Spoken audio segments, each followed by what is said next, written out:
Hello welcome to sakshieducation.com. జాతీయ రహదారుల authority of India దేశవ్యాప్తంగా 23 రాష్ట్రాల్లో 20,000 కిలోమీటర్లకు పైగా జాతీయ రహదారుల నాణ్యతను, భద్రతను గణనీయంగా పెంచే దిశగా ఓ కీలక నిర్ణయం తీసుకుంది. రహదారి పర్యవేక్షణ కోసం అధునాతన 3D సెన్సార్లను మరియు డేటా సేకరణ వ్యవస్థలను ఏర్పాటు చేయనున్నట్లు NHAI ప్రకటించింది. మహాత్మా గాంధీ జాతీయ గ్రామీణ ఉపాధి హామీ పథకం కింద ఆంధ్రప్రదేశ్లోని ఉపాధి హామీ కూలీలకు 665 కోట్ల విలువైన మెటీరియల్ కాంపోనెంట్ను మంజూరు చేసింది. ఉపాధి హామీ పనులకు అవసరమైన మెటీరియల్ ఖర్చుల కోసం కేంద్ర గ్రామీణాభివృద్ధి శాఖ మంత్రి శివరాజ్ సింగ్ చౌహాన్ ఈ మొత్తాన్ని విడుదల చేశారు. అమెరికా అధ్యక్షుడు డొనాల్డ్ ట్రంప్ నేతృత్వంలోని ప్రభుత్వం భారత్తో వాణిజ్య ఒప్పందాన్ని ఖరారు చేసేందుకు చేరువవుతోంది. దీనిలో భాగంగా ప్రస్తుతం అమలవుతున్న సుమారు 50% దిగుమతి సుంకాలను గణనీయంగా 15 నుంచి 16% తగ్గించడానికి అమెరికా సిద్ధంగా ఉన్నట్లు సమాచారం. స్విట్జర్లాండ్లోని ఫైనల్ స్పార్క్ స్టార్టప్ శాస్త్రవేత్తలు మినీ బ్రెయిన్ను సజీవంగా ఉంచడానికి అవసరమైన పోషకాలతో కూడిన ద్రవాన్ని తయారు చేయడంలో ముందడుగు వేశారు. ఈ పరిశోధన విజయవంతమైతే మన జీవశక్తితో కంప్యూటర్లు పనిచేయడం మొదలు పెడతాయి.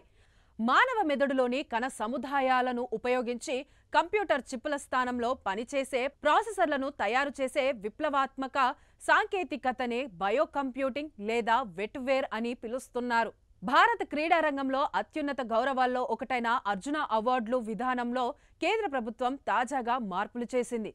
యువజన వ్యవహారాలు, క్రీడల మంత్రిత్వ శాఖ 2025 సంవత్సరానికి సవరించిన కొత్త మార్గదర్శకాలను ప్రకటించింది. ఈ మార్గదర్శకాల ఆధారంగా అర్హులైన క్రీడాకారులకు అవార్డు కోసం ఆన్లైన్లో స్వయంగా దరఖాస్తు చేసుకునే అవకాశం కల్పించింది. భారత క్రీడా రంగంలో అత్యున్నత వ్యక్తిగత గౌరవంగా భావించబడే మేజర్ ధ్యాన్ చంద్ ఖేల్ రత్న అవార్డు 2025 కోసం యువజన వ్యవహారాలు మరియు క్రీడల మంత్రిత్వ శాఖ సవరణ మార్గదర్శకాలను ప్రకటించింది. ఈ మార్గదర్శకాల ఆధారంగా అర్హులైన క్రీడాకారులు ఆన్లైన్ పోర్టల్ ద్వారా స్వయంగా దరఖాస్తు చేసుకోవడానికి కేంద్రం అవకాశం కల్పించింది. ఒలింపిక్ గోల్డ్ మెడలిస్ట్ నీరజ్ చోప్రాకు భారత సైన్యంలోని టెరిటోరియల్ ఆర్మీలో గౌరవ లెఫ్టినెంట్ కల్నల్ హోదా కల్పించబడింది. ఇటీవల జరిగిన పిపింగ్ సెరమనీలో ఆయనకు ఈ కొత్త హోదా చిహ్నాన్ని ప్రదానం చేశారు.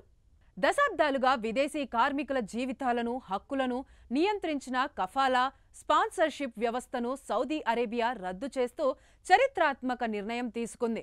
జూన్ 2025లో ప్రకటించిన ఈ సంస్కరణ దాదాపు 1.3 కోట్ల మంది వలస కార్మికులకు భారీ ఊరటను, మెరుగైన కార్మిక హక్కులను అందించనుంది. భారతీయ విద్యార్థులు మరియు వృత్తి నిపుణులకు అమెరికాలో ఉద్యోగం చేయాలనే కలలు కనేవారికి ట్రంప్ ప్రభుత్వం గుడ్ న్యూస్ చెప్పింది. H-1B వీసా దరఖాస్తు ఫీజును $1,00,000 పెంచిన విషయంపై నెలకొన్న గందరగోళాన్ని United states citizenship and immigration services తాజాగా స్పష్టతనిచ్చింది.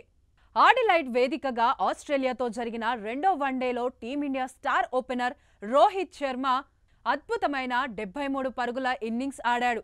ఆరంభంలో 2 కీలక వికెట్లు కోల్పోయి కష్టాల్లో పడిన భారత జట్టును శ్రేయస్ అయ్యర్తో కలిసి రోహిత్ ఆదుకున్నాడు. సెంచరీ దిశగా సాగుతున్న తరుణంలో మిచెల్ స్టార్క్ బౌలింగ్లో భారీ షాట్కు ప్రయత్నించి రోహిత్ తన వికెట్ను కోల్పోయాడు.